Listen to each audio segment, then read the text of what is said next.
Hey guys, welcome back to another episode of Cool Tech. In this episode, we're going to be talking about the TP-Link 8-port gigabit desktop switch.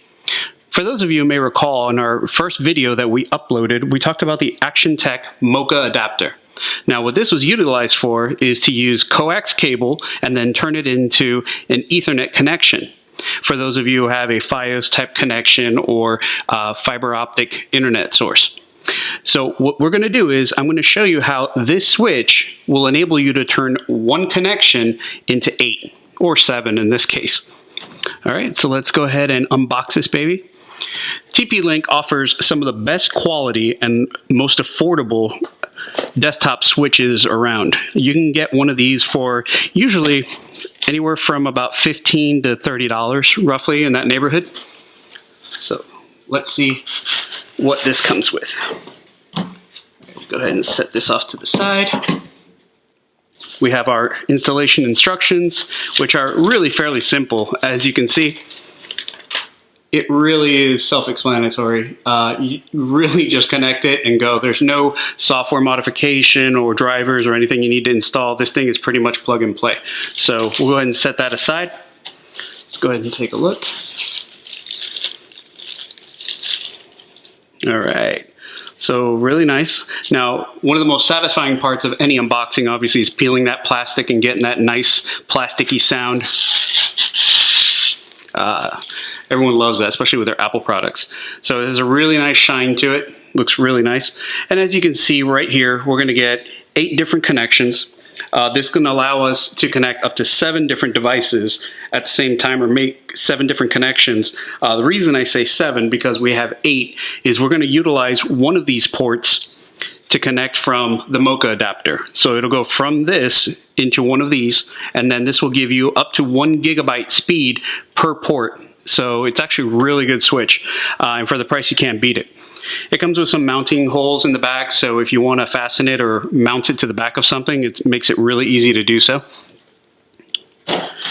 In here you have your standard adapter, which is great. You need power to these things, obviously, so go ahead and get rid of the junk.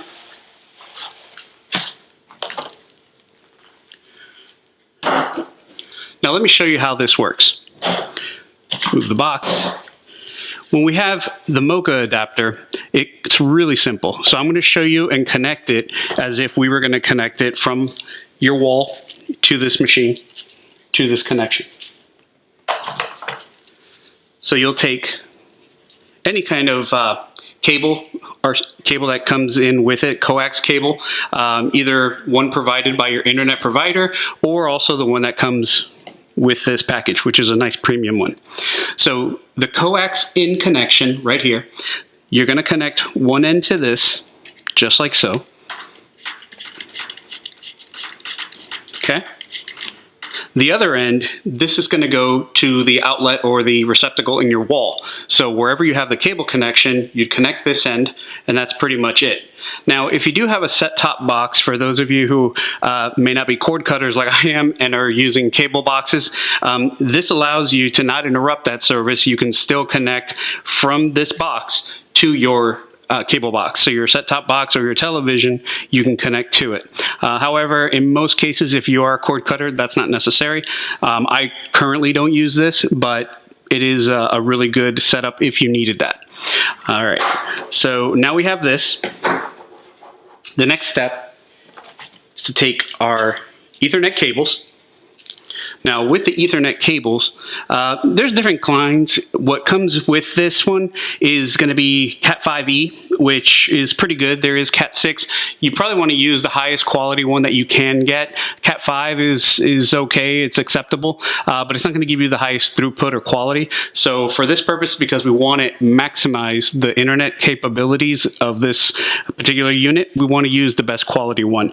I just don't happen to have a Cat 6 with me right now, so we're going to use this Cat 5e patch cord. So what we would do is you'd connect this connection right here to where it says Ethernet. Now, obviously, in this scenario, there's already a router connected to the house somewhere throughout the house where your main internet connection modem is.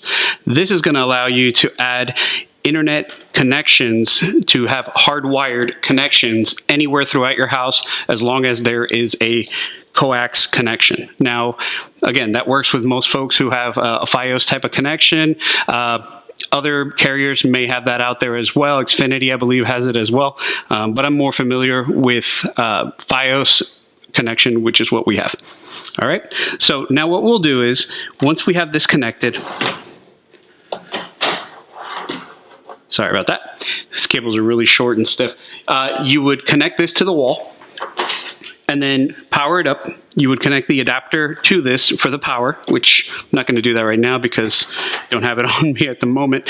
But once you'd connect it, you'd see the power light turn on, and then you would see not only the power light, but then the coax light would then also turn on. Once this one here starts blinking, that means you have internet connection to this unit in particular. Now, once you have connectivity, you would then take this Ethernet cable and you would connect it to any one of these ports. I usually go with number 1 or number 8, whichever one is on the end, depending on where you're going to mount this and how it's going to be. So you connect this.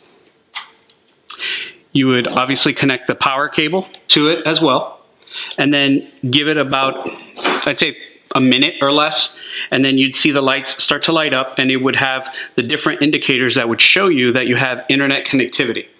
Now, what this will do is it'll allow you, say for instance, you have a room where you have maybe a gaming console, a desktop PC, or a docking station, or any kind of other purpose where you would want a hardwired connection, because this would then lessen the strain that you have on your Wi-Fi connectivity throughout the house. You would then connect that. Any of those other connections or devices, you can go ahead and connect to this, and now all of a sudden they are hardwired connections. You have less strain on your Wi-Fi, and you would increase the speed of these devices. So if you're using it for a streaming set-top box, say like an Apple TV, or for a computer, PC, or even a PS4 or Xbox, by doing so, this is going to make sure that your connection is not only steady, because obviously with Wi-Fi, several factors can affect the throughput and the connectivity speed, but this will give you the option of having the fastest, most stable connection as possible. And then the other devices, such as cell phones and tablets throughout the house, would have more availability to have better speed, because now you're no longer having to depend on everything in your house. If somebody's gaming, now all of a sudden your Wi-Fi connectivity on your cell phone is maybe being impacted. So this is going to be a pretty short video. There wasn't a whole lot to this. I just wanted to give you guys the second part to the video. I know it was promised. It's been a while. I have gotten a few comments and questions regarding this, so I wanted to make sure that I made it as simple as possible for everyone. This is a great unit. I have several of these throughout the house. I have one of these pretty much in every room, being that most of our house, we have different devices throughout for streaming or for gaming. We wanted to make sure that everybody has the best connectivity. And I mean, it's something it is a little bit of an investment, but really there's nothing worse than, especially if you're using it for gaming and for work and for other purposes, to have complaints or have your signal drop or connectivity drop. So this is definitely one of the best options out there. Again, these you can pick up for roughly about $15 to $30, depending on how many you get. There are some that have fewer if you don't need so many ports. This one is 8. You can get some as low as, I believe, 5 or 4. Yeah, 5 is what I have in some of the other areas, and they're even more affordable.